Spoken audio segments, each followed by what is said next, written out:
कि होके मायूस ना आंगन से उखाड़ो पौधे, धूप बरसी है तो बारिश भी यहीं पर होगी। लेकिन आप लोग भी मजे कम नहीं लेते हो। प्रधानमंत्री की डिग्री पे सवाल उठाया। भाई जब सैटेलाइट लॉन्च होकर के अपनी कक्षा में स्थापित हो गया और धरती के चक्कर काट रहा है, फिर क्यों डिजाइन पे बहस कर रहे हो? लोग मुझसे शिकायत करते हैं कि संपत सरल जी आप एक तरफा क्यों बोलते हैं, बैलेंस किया करो। मैंने कहा जी बैलेंस करने के लिए ही तो एक तरफा बोलते हैं। क्या कपड़े बदलते हैं साहब? अगर नदी में नहाए तो डुबकी लगाते समय जो कपड़े होते हैं बाहर निकलते समय वो नहीं होते। क्या अंग्रेजी बोलते हैं साहब? अंग्रेजी 3 तरह से बोली जाती है, फर्राटेदार, धमाकेदार और ठहाकेदार। वो तीसरे प्रकार वाली बोलते हैं। मतलब जिसको ये भाजपाई भ्रष्ट और अपराधी कहते हैं, वही अगर बीजेपी ज्वाइन कर लेता है तो ईमानदार और सदाचारी हो जाता है, उज्जवल हो उठता है। शायद यही प्रधानमंत्री की उज्ज्वला योजना है कि बापू का आजादी के आंदोलन में कोई योगदान नहीं रहा, हमने उसका बुरा नहीं माना कि हो सकता है वो खुद के बापू के लिए कह रहे हो। पाकिस्तान में देखो आप, एक जमाने के फास्ट बॉलर रहे इमरान खान की कुर्सी चली गई। मैंने कहा समय सबका हिसाब लेगा, कुर्सी एक दिन सबकी जानी है, भले ही वो कितनी भी तेज फेंकता हो। कवियों को थोड़ी शिकायत है कि भीड़ भड़क्के में सुना नहीं जाता। ऐसा नहीं है, बहुत मन से सुन रहे हैं सब लोग। और वैसे भी मैं तो सुनने के लिए नहीं बुलाया जाता, ये देखने के लिए बुलाया जाता हूं कि देखे तो सही इस दौर में भी सच बोलने वाला कवि दिखता कैसे है। महनीय लोग यहां बैठे हैं, आप सबका अभिवादन। हम उस कर्नाटका की धरती पर हैं जहां अभी आपने देखा कि चुनाव और बीजेपी शांतिपूर्ण ढंग से निपट गए। हार का आपको कारण पता नहीं है बीजेपी का। नरेंद्र मोदी जी ने 46 रैलियां की और कपड़े सिर्फ 46 बार ही बदले। तो भाजपाइयों में अंदर खाने ये मैसेज चला गया कि प्रधानमंत्री में पहले वाली बात नहीं रही। क्या कपड़े बदलते हैं साहब? अगर नदी में नहाए तो डुबकी लगाते समय जो कपड़े होते हैं बाहर निकलते समय वो नहीं होते।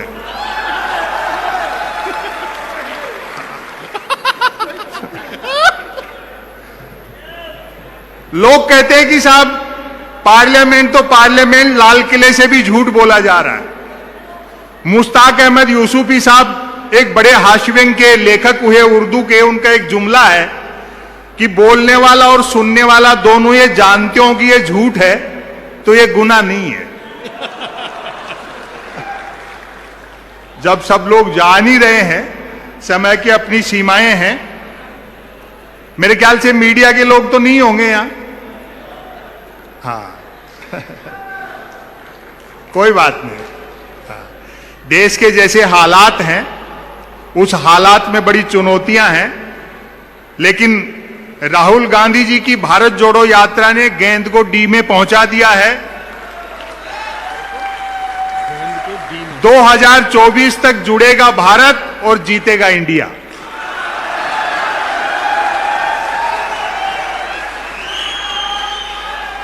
निराश होने की जरूरत नहीं है। हां, निराश होने की जरूरत नहीं है। एनडीए के पास में 23 करोड़ वोट हैं और इंडिया के पास में 26 करोड़ वोट हैं और ये बढ़ेंगे। एनडीए का शासन देश की 60 करोड़ जनता पर है और इंडिया का शासन देश की 80 करोड़ पर जनता पर है। वो 38% वोटों से जीते, 62% हमारे साथ हैं। तो कैलकुलेशन इस ढंग से करो, कौन सी ताकत थी जो उन्होंने कर्नाटका में नहीं लगाई और नतीजा क्या निकला। उर्दू के एक शायर का शेर है कि होके मायूस ना आंगन से उखाड़ो पौधे, धूप बरसी है तो बारिश भी यहीं पर होगी। लोग मुझसे शिकायत करते हैं कि संपत सरल जी आप एक तरफा क्यों बोलते हैं, बैलेंस किया करो। मैंने कहा जी बैलेंस करने के लिए ही तो एक तरफा बोलते हैं। जब सब लोग एक ही तरफ की भाषा बोल रहे हैं, चुना हुआ प्रजातंत्र, स्वस्थ प्रजातंत्र में मजबूत विपक्ष होना जरूरी है। आपकी सरकार आ जाएगी तो भी हम भी यही कहेंगे कि विपक्ष का मजबूत होना बहुत जरूरी है स्वस्थ प्रजातंत्र के लिए। जब चुना हुआ विपक्ष कमजोर किया जाए तब ये सारी जिम्मेदारी विपक्ष की एक कवि और शायर निभाते हैं। हम उसी चुनौती का सामना कर रहे हैं। जुड़ेगा भारत, जीतेगा इंडिया।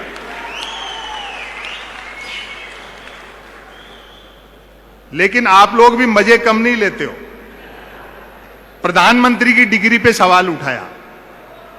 भाई जब सैटेलाइट लॉन्च होकर के अपनी कक्षा में स्थापित हो गया और धरती के चक्कर काट रहा है, फिर क्यों डिजाइन पे बहस कर रहे हो? हालांकि बाद में उनकी पार्टी के दो बड़े नेताओं ने बाकायदा प्रेस कॉन्फ्रेंस करके प्रधानमंत्री की डिग्रियां दिखाई। तब जाकर के इन विरोधियों के मुंह बंद हुए कि हमारे प्रधानमंत्री ने न सिर्फ एमए कर रखा बल्कि बीए भी कर रखा। और आज ये तेज नारायण बेचैन कह रहे थे, बोले क्यों संपत सरल जी, जब अपने प्राइम मिनिस्टर इतने पढ़े लिखे हैं तो मैट्रिक भी करी रखी होगी। वो दरअसल क्या है श्रीनिवास बीवी, वो आप लोगों को होमवर्क देते हैं और आप लोग होमवर्क ले लेते हो। होमवर्क पहला मौका है जब इंडिया ने एनडीए को होमवर्क देना शुरू किया। मैं नहीं लेता हूं होमवर्क।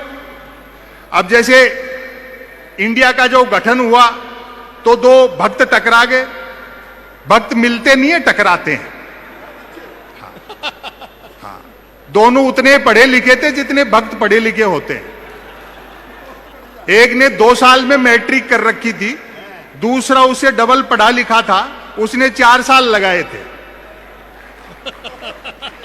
वो इंडिया के प्रेशर में थे थोड़े से कि यार बड़ा जबरदस्त नाम रख लिया।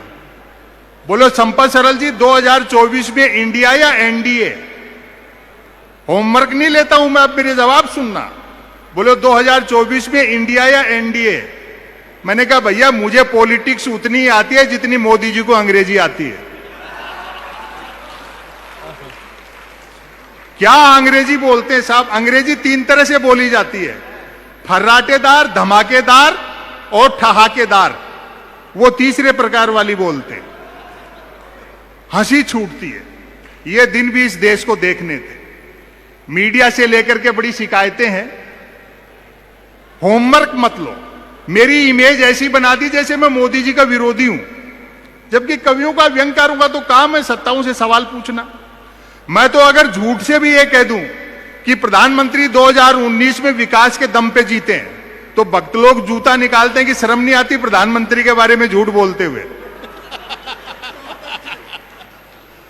2019 में जब चुनाव परिणाम आना शुरू हुए तो मेरे पास एक गुजरात से फोन आया। उनको बढ़त मिल रही थी। बोले और सुनाओ क्या हालचाल है? मैं समझ गया ये मुझे होमवर्क दे रहा है।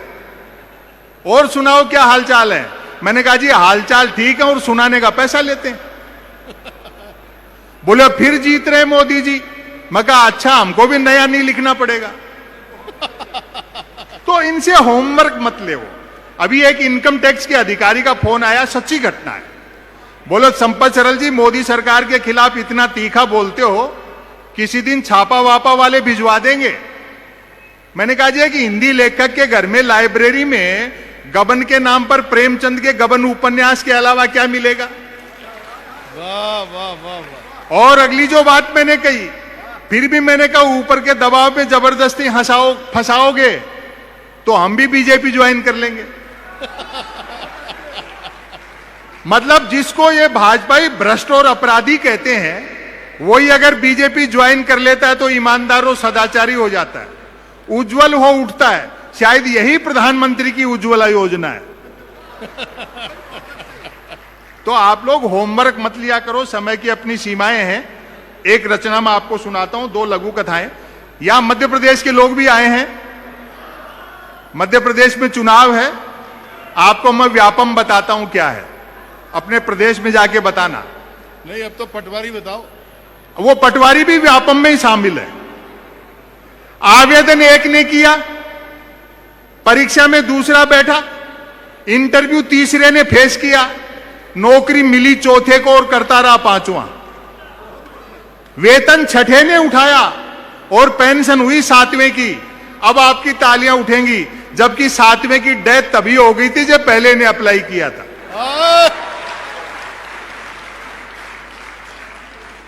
अभी नेहरू और पटेल की बात कर रहे थे, मेरे यह समझ में नहीं आ रही कि नेहरू को छोटा करने से पटेल कैसे बड़े हो जाएंगे। वाह वाह वाह वाह। जिस सरदार सरोवर परियोजना के तट पर दुनिया की सबसे ऊंची मूर्ति लगाई गई पटेल की, आप लोगों को ध्यान होगा उस सरदार सरोवर परियोजना का 1959 में शिलान्यास पंडित जवाहरलाल नेहरू ने किया था। हाय हाय। थोड़ा अध्ययन करो और इनके कुतर्कों में मत फंसो, होमवर्क मत लो। अभी किसी ने कहा, बोले मध्य प्रदेश के एक बड़े भाजपा नेता ने कह दिया कि बापू का आजादी के आंदोलन में कोई योगदान नहीं रहा। हमने उसका बुरा नहीं माना कि हो सकता है वो खुद के बापू के लिए कह रहे हो। तो होमवर्क मत लिया करो आप लोग। एक रचना मैं आपको सुनाता हूं। भाई वाह संपत जी। महंगाई, बेरोजगारी, ये सारे भारत जोड़ो यात्रा के मुद्दे थे। अभी तो आपने देखा कि पूरी दुनिया जो है वो कॉरपोरेट के दबाव में। मैंने राहुल जी से भी यह बात की थी यात्रा के दौरान कि पूरी दुनिया का फॉर्मेट देखो, एक नेता और दो पूंजीपति, चाइना को छोड़ करके। लेकिन अब चीजें सामने आ रही हैं। उस लंका तक की हालत खराब है जो किसी जमाने में सोने की चिड़िया, वो पूरी सोने की थी, हम तो सिर्फ चिड़िया थे। और अभी कह रहे थे रासबिहारी गौड़, बोले संपत सरल जी, पाकिस्तान में देखो आप, एक जमाने के फास्ट बॉलर रहे इमरान खान की कुर्सी चली गई। मैंने कहा समय सबका हिसाब लेगा, कुर्सी एक दिन सबकी जानी है, भले ही वो कितनी भी तेज फेंकता हो।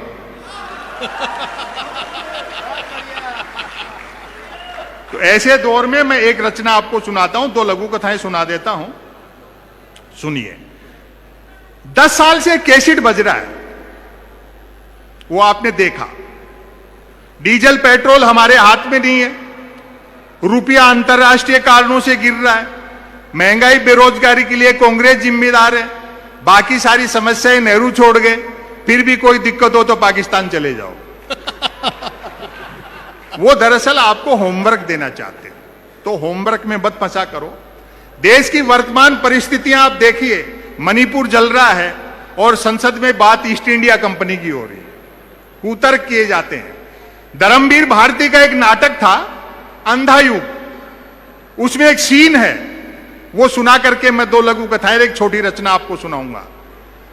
युद्ध का अंतिम दिन है, 18वां दिन, दोपहर बाद का समय।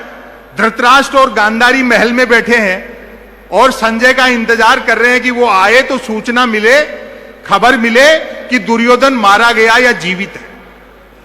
दो प्रहरी बाहर पहरा दे रहे हैं। एक प्रहरी का सवाल और दूसरे का जवाब देखना आपकी तालियां उठनी चाहिए। अचानक सन्नाटा होता है और अंधकार गिरता है, तो एक प्रहरी ने दूसरे से पूछा, जरा देखना तो ये अंधकार कैसे बढ़ रहा है, जरा देखना तो दूसरा प्रहरी बोला, अंधे राजा की प्रजा कहां तक देखे। हाय हाय भाई वाह वाह वाह वाह वाह। तो जैसा राजा है वैसी प्रजा होगी, लेकिन इन चुनौतियों का मुकाबला हमको करना है और हम कर लेंगे, हो जाएगा। दो लघु कथाएं सुनिए। मीडिया के लोग यहां बैठे हैं, नहीं होंगे, होते तो भी नहीं दिखाते, उनसे आशा भी क्या करनी, वो दबाव में है बेचारे, वो भी क्या करें। लघु कथा का शीर्षक है ब्रेकिंग न्यूज। एक खबर को कैसे तानते हैं। आत्मनिर्भर नामक राज्य में डिजिटल क्रांति भले ही होने को थी, पर न्यूज क्रांति होनी थी।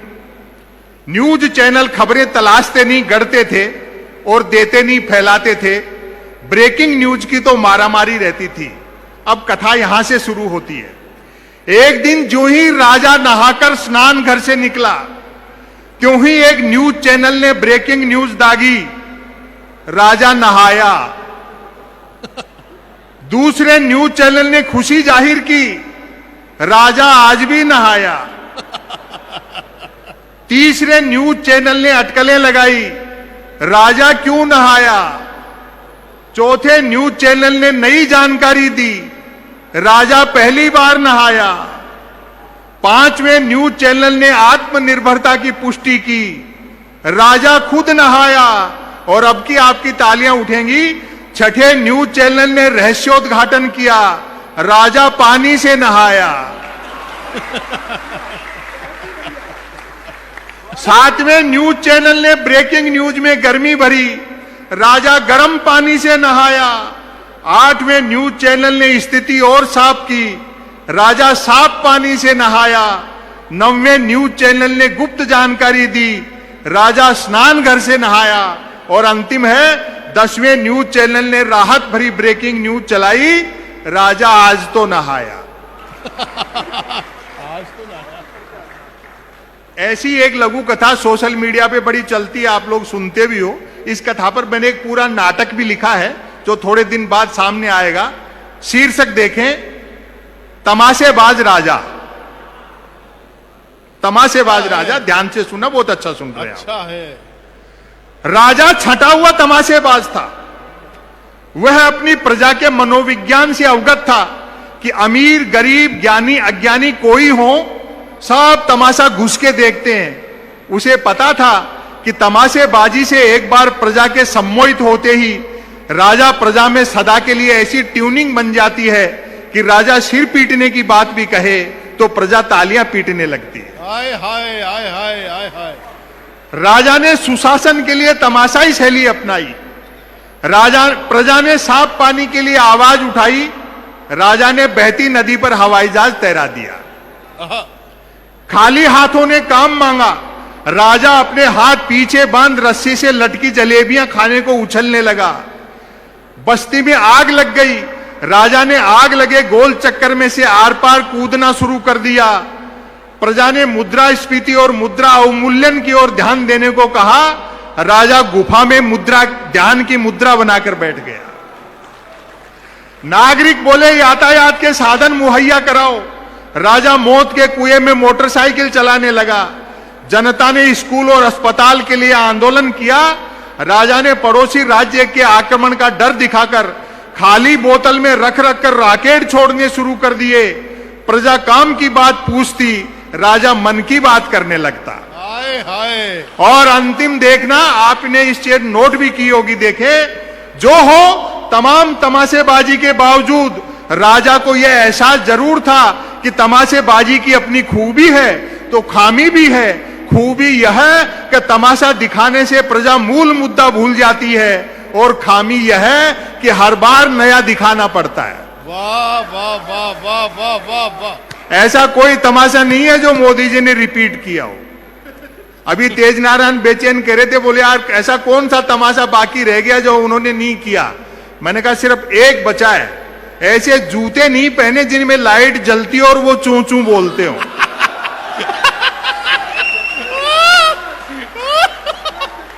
बाकी सब कुछ कर चुके, लेकिन अब थकान चेहरे पे दिखने लगी है। गांधी के ऊपर आप लोगों ने स्पीच सुना। गांधी ने इस देश को निर्भीक बनाया। जैसे राहुल गांधी जी कहते हैं, डरो मत। यही एक चीज है, डरना किस बात का। दो चीजें साहब, यह सिर्फ राजनीतिक समस्या नहीं है, आपको अर्थव्यवस्था समझनी होगी। दो चीजें, बाजार और बाजारवाद, दोनों में अंतर बताता हूं जिसको सिर्फ गांधी समझते थे। बाजार का मतलब है जरूरत के हिसाब से चीजें बनाना, और बाजारवाद का मतलब है चीजें बना करके जरूरत पैदा करना। तो जो गैर जरूरी खरीदारी है वो बंद कर दो, तो अपने आप इन पूंजीपतियों की हवा टाइट हो जाएगी और सब चीजें धीरे धीरे ठीक होना शुरू हो जाएंगी। गांधी की यही फिलॉसफी है। एक रचना मैं आपको सुना देता हूं, समय की अपनी सीमाएं हैं, बाकी लागू का। राष्ट्रवाद और देशभक्ति में अंतर होता है साहब, आप लोग समझते नहीं हो। राष्ट्रवाद और देशभक्ति का अंतर बताता हूं। देशभक्ति भीतर से पैदा होती है, राष्ट्रवाद ऊपर से थोपा जाता है। इस बात को भली प्रकार समझना चाहिए। जो राष्ट्रवाद की बातें करते हैं उनको देशभक्ति समझाओ। हालांकि धीरे धीरे चीजें अपने आप खुद ही समझ जाएंगे। बेरोजगारी है, महंगाई है, अकल तो उनको भी आनी है। कब तक सारी चीजें चलेंगी। एक रचना मैं आपको सुनाता हूं, शीर्षक सुनकर के आप ताली बजा देंगे। अभी प्यार मोहब्बत की भी बातें की, आप नौजवान हो, उम्र का प्रभाव होता है,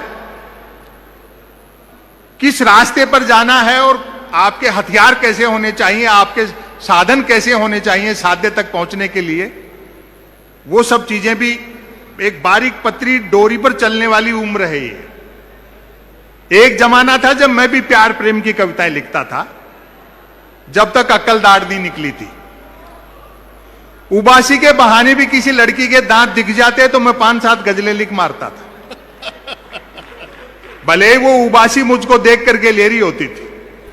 और एक निवेदन कर दूं, बहनें यहां बैठी हैं, प्रकृति के, कुदरत के, सृष्टि के नियम बदल सकते हैं, औरत के प्रति पुरुष की मानसिकता नहीं बदल सकती। बात अच्छी लगे तो समर्थन करना, मर्द की फितरत होती है। अर्थी के रास्ते में भी औरत मिल जाए तो 80 साल का मुर्दा भी वाइब्रेशन मोड पर आ जाता है। लेकिन इतना भी तय है कि शादी होते ही प्यार का बुखार उतर जाता है। जैसे ही ब्याह की कुनेन खाई, प्यार का मलेरिया गायब। मेरे एक मित्र ने प्रेम विवाह किया, नाम नहीं बताऊंगा वरना आप समझ जाओगे, रमेश मुस्कान के लिए कह रहा हूं। प्यार के दौरान जिस लड़की के साथ जो कंकर झील में फेंके थे, शादी के बाद दाल में निकल रहे हैं। और ताली तो इस बात पर बजाओगे, जिस लड़की को लेकर भागा था अब उसको देखते ही भागता है। शादी के 3 दिन बाद मिला, मैंने कहा नया नया प्रेम विवाह किया, पत्नी को लेकर सिनेमा जा, सैर सपाटा करके मंदिर मंदिर भटकता है। बोले भाई साहब सुना है जोड़े ईश्वर बनाता है, बस उसी को ढूंढना है। ये बहुत त्याग और समर्पण का काम है। प्यार मोहब्बत में आदमी को अपना कैरियर तक दांव पर लगाना पड़ता है। मैं ऐसे कई को जानता हूं जो अपने प्यार प्रेम के दौरान बड़े अन्य रहते थे, लेकिन धीरे धीरे उनको अक्ल आ गई। ये सब चीजें, ये शोशेबाजी, परिवार की, कैरियर की, सब चीजों की चिंता रहनी चाहिए। समय बदल गया, समा का स्थान ट्यूबलाइट ने ले लिया। परवाना जलने की गरज से जाता है तो छिपकली खा जाती है। तो जो बुनियादी चीजें हैं उन्हीं में आदमी का मन रमना चाहिए, और कोई पद की ऐसी लालसा नहीं रहनी चाहिए। हम जिस काम के निमित्त हैं, लोकतंत्र पर बड़ा खतरा है। जिस तरह का वैमनस्य की जहर इन्होंने भर दिया है, उस सब से निपटने के लिए ये सब चीजें त्याग करके काम में जुटना है। आप जुटे हुए हैं, हम इस लड़ाई को जीतेंगे। जुड़ेगा भारत, जीतेगा इंडिया। एक रचना मैं सुना देता हूं आपको, मन की बात, ध्यान से सुनना। कोई कुछ भी बात करे, बात कुल 2 ही प्रकार की होती हैं, एक काम की बात और दूसरी मन की बात। यदि आप मेरी इस बात से सहमत नहीं हैं तो फिर आपकी अलग बात। यूं तो बात काम की हो या मन की होती, दोनों बात ही हैं, लेकिन दोनों में बेसिक डिफरेंस यह होता है कि काम की बात में मन नहीं होता और मन की बात में काम। हाय हाय। असल में तो मन की बात की ही इसलिए जाती है ताकि काम की बात नहीं करनी पड़े। हाय हाय। मन की बात कुछ कुछ वैसी ही होती है जैसे सदैव 2 व्हीलर चलाते रहने वाले के कभी 4 व्हीलर हाथ लग जाए तो वह खाली सड़क पर भी हॉर्न बजाते हुए चलता है। मन की बात एक तरफा होती है, जैसे देवता वगैरह मुंह उड़ाने पर आकाशवाणी कर दिया करते थे। मन की बात एक प्रकार का मौखिक प्रसाद होती है, जिसे पाने के लिए भक्तों को हाथों के बजाय कान फैलाने होते। वाह वाह। मन की बात बिना विषय की होती है, क्योंकि वह मन की बात होती है। यदि भूले भटके मन की बात किसी विषय पर आ भी जाए तो भी कोई माई का लाल अंत तक नहीं पकड़ सकता कि मन की बात आखिर हो किस विषय पर रही है। हाय हाय। अब आप देखें, काम की बात अपने काम से काम रखती है, जबकि मन की बात का प्रचार करना पड़ता है कि फला तारीख को इतने बजकर इतने मिनट पर मन की बात होगी। पता लगते ही मन की बात को ही काम की बात मानने वाले उछल पड़ते हैं कि वाह मजा आ गया, फला तारीख को इतने बजकर इतने मिनट पर काम की बात होगी। काम की बात सुनी न जाए तो अच्छी खासी काम की बात भी मन की बात होकर रह जाती है, जबकि मन की बात को सुनने वाले मिल जाएं तो बात कोरी मन की बात होने के बावजूद बड़े काम की बात बन जाती है। वाह। अब व्यंग देखें आप, वैसे सुनने वाले न मिले समर्थन करना, वैसे सुनने वाले नहीं मिले तो मन की बात दीवारों से भी की जा सकती है, क्योंकि मन की बात करने वाले ने सुन रखा होता है कि दीवारों के भी कान होते हैं। और अब तालियां उठाना, बल्कि वह तो यह तक मानकर चलता है कि जिनके कान होते हैं वे दीवार ही होते हैं। वाह वाह वाह वाह, बहुत मोहब्बत दी आपने। मन की बात अक्सर शुरू यहां से होती है, भाइयों और बहनों। बस इतना सुनते ही मन की बात के मुरीद भाई बहन सांस रोककर मन की बात ऐसे सुनने लगते हैं मानो सुनने के लिए जिंदगी में अब सिर्फ यही काम की बात बची है। काम की बात करने से बचने की एकमात्र तरकीब है कि तुरंत मन की बात शुरू कर दी जाए। यह अलग बात है कि लगातार मन की बात करते रहने वाले से फिर लोग उम्मीद भी नहीं रखते कि वह जिंदगी में कभी कोई काम की बात भी करेगा। वाह, मन की बात अक्सर ज्ञान सिखाने जैसी होती है। जैसे हम छोटी क्लास में छोटी छोटी बिना मात्राओं की अक्सर सीखते हैं, समापन है इसका। मन की बात अक्सर ज्ञान सिखाने जैसी होती है। जैसे रतन नल पर चल, रतन झटपट चल, रतन झटपट नल पर चल। ऐसी मजेदार मन की बात का नतीजा भी मजेदार निकलता है। सुनने वाले प्रेरित हो, खुद को रतन मानकर उठते हैं, मटका बाल्टी उठाते हैं और न सिर्फ नल की ओर चलते हैं बल्कि नल की ओर झटपट चलते हैं। वहां पहुंचकर माथा पीटते हैं कि हाय, समर्थन करना तालियों से। वहां पहुंचकर माथा पीटते हैं कि हाय, नल से तो पानी नहीं हवा निकल रही है, अर्थात नल तो खुद कमबख्त मन की बात कर रहा है। वाह वाह वाह वाह वाह। श्रोताओं के इस रिएक्शन से प्रभावित होकर मन की बात करने वाला तुरंत अपनी अगली मन की बात शुरू कर डालता है। रतन घर पर चल, रतन झटपट चल, रतन झटपट घर पर चल। मन की बात करने वाला अनजाने में भी काम की बात नहीं करता। वह जानता है कि काम की बात करने से सब काम में लग जाएंगे, तो फिर मन की बात कौन सुनेगा। वाह वाह वाह। आपने बड़ी मोहब्बत दी और तमाम कवियों को सुना। मेरे निवेदन पर आदरणीय श्रीनिवास बीवी ने यह कार्यक्रम रखा था। थोड़ी साउंड की, इको की सिस्टम में थोड़ा सा लगा कवियों को कि बात कम पहुंच रही है, लेकिन आप लोगों तक बहुत अच्छी पहुंच रही है। खचाखच बरेश पांडाल में जिस मन से आपने कवियों और शायरों को सुना, नेहा सिंह राठौड़ को सुना और आगे भी जिन कलाकारों को सुनेंगे, मैं चाहता हूं सबके लिए एक बार जोरदार तालियां बजा दें। और अंत में मैं यही कहूंगा कि सच्चा है अपना प्यार तो फिर क्या इस जहां का डर। गुलबन के गुलिस्ताने फिर से खिलेंगे हम, और अब की बिछुड़ रहे हैं तो रंज मत करो, अगली बहार आई तो फिर से मिलेंगे हम। बहुत बहुत धन्यवाद।